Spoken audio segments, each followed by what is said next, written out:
നിയമസഭാ തെരഞ്ഞെടുപ്പിൽ രമേശ് പിഷാരടി പാലക്കാട് UDF സ്ഥാനാർത്ഥിയാകും. രമേശ് പിഷാരടിയുടെ പേര് AICC സ്ക്രീനിംഗ് കമ്മിറ്റി കൈമാറി. ഷാരിഖ് നവാസ് പാലക്കാട് വിവരങ്ങളുമായി ചേരുന്നു. ഷാരിഖ്, കെ മുരളീധരന്റെ പേരടക്കം പാലക്കാട് കേട്ടതാണ്. കെ മുരളീധരൻ വട്ടിയൂർക്കാവ് ഏതാണ്ട് ഉറപ്പിക്കുന്ന പശ്ചാത്തലത്തിൽ പാലക്കാട് രമേശ് പിഷാരടിയുടെ പേര് മാത്രമേ ഉള്ളോ? ഒറ്റ പേരാണോ?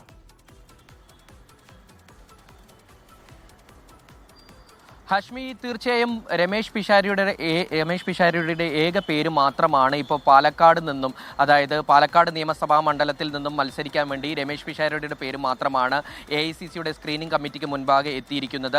ഒടുവിൽ അപ്രതീക്ഷിതമായ ഒരു സ്ഥാനാർത്ഥി തന്നെയാണ് പാലക്കാട് മണ്ഡലത്തിൽ മത്സരിക്കാൻ രംഗത്തേക്ക് എത്തുന്നത് എന്നുള്ള വാർത്തകൾ തന്നെയാണ് പുറത്തു വരുന്നത്. രമേശ് പിഷാരടി ഇതുവരെ പേരുകളിലൊന്നും ചർച്ചയായി കേൾക്കാത്ത ഒരു പേരാണ് രമേശ് പിഷാരടിയത്. അപ്പോൾ രമേശ് പിഷാരടി ആണ് ഇപ്പോൾ UDF സ്ഥാനാർത്ഥിയായി പാലക്കാട് മണ്ഡലത്തിൽ നിന്നും മത്സരരംഗത്തേക്ക് എത്തുന്നു എന്നുള്ള വാർത്തകളാണ് പുറത്തു വരുന്നത്.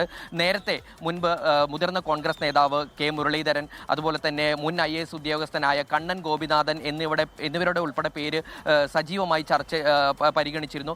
എന്നാൽ അവസാന നിമിഷത്തിൽ, അതായത് നിയമസഭാ തെരഞ്ഞെടുപ്പിനോട് അടുക്കുന്ന അവസാന നിമിഷത്തിൽ ഈ പാലക്കാട്ട് നിന്നും രമേശ് പിഷാരടി, ചലച്ചിത്ര നടനും സംവിധായകനുമായ രമേശ് പിഷാരടിയുടെ പേര് മാത്രമാണ് AICCയുടെ സ്ക്രീനിംഗ് കമ്മിറ്റിക്ക് മുൻപാകെ എത്തിയിരിക്കുന്നത്. ഇതിൽ എടുത്തു പറയേണ്ടത് എന്താണെന്ന് വെച്ചാൽ ഷാഫി പറമ്പിൽ പക്ഷത്തിന് രമേശ് പിഷാരടിയെ മത്സരിപ്പിക്കണം എന്ന് തന്നെയാണ് ആഗ്രഹവും അതുപോലെ ആ ഒരു നീക്കവുമാണ് നടത്തിയിരിക്കുന്നത്. ഷാഫി പറമ്പിൽ, അതായത് A ഗ്രൂപ്പിന്റെ ഒരു സീറ്റാണ് പാലക്കാട് മണ്ഡലത്തിലേത്. അപ്പോൾ ഷാഫി പറമ്പിൽ പക്ഷം രമേശ് പിഷാരടിയുടെ പേര് അവസാന അന്തിമ പട്ടികയിൽ ഉൾപ്പെടുത്താൻ വേണ്ടി നീക്കങ്ങൾ നടത്തിയിട്ടുണ്ട് എന്നുള്ള ഉൾപ്പെടെയുള്ള വിവരങ്ങൾ പുറത്തു വരുന്നുണ്ട്. അപ്പോൾ A ഗ്രൂപ്പിന്റെയും അതുപോലെ പൂർണ്ണ പിന്തുണ രമേശ് പിഷാരടിക്ക് ലഭിക്കുമെന്ന് തന്നെയാണ് നാം ഇപ്പോൾ മനസ്സിലാക്കുന്നത്. ഇത് പാലക്കാട്ടെ UDFന്റെ ഘടകകക്ഷിയായ ലീഗുമായുള്ള ഉൾപ്പെടെയുള്ള നേതാക്കളുമായി ചർച്ച നടത്തി കഴിഞ്ഞു എന്നാണ് നമുക്കറിയാൻ കഴിഞ്ഞത്. രമേശ് പിഷാരടി മത്സര സന്നദ്ധ അറിയിച്ചിട്ടുണ്ട്. കോൺഗ്രസ് നേതാക്കൾ രമേശ് പിഷാരടിയുമായി ഇതിനകം സംസാരിച്ചു കഴിഞ്ഞു എന്നാണ് നമുക്ക് മനസ്സിലാക്കാൻ കഴിഞ്ഞത്.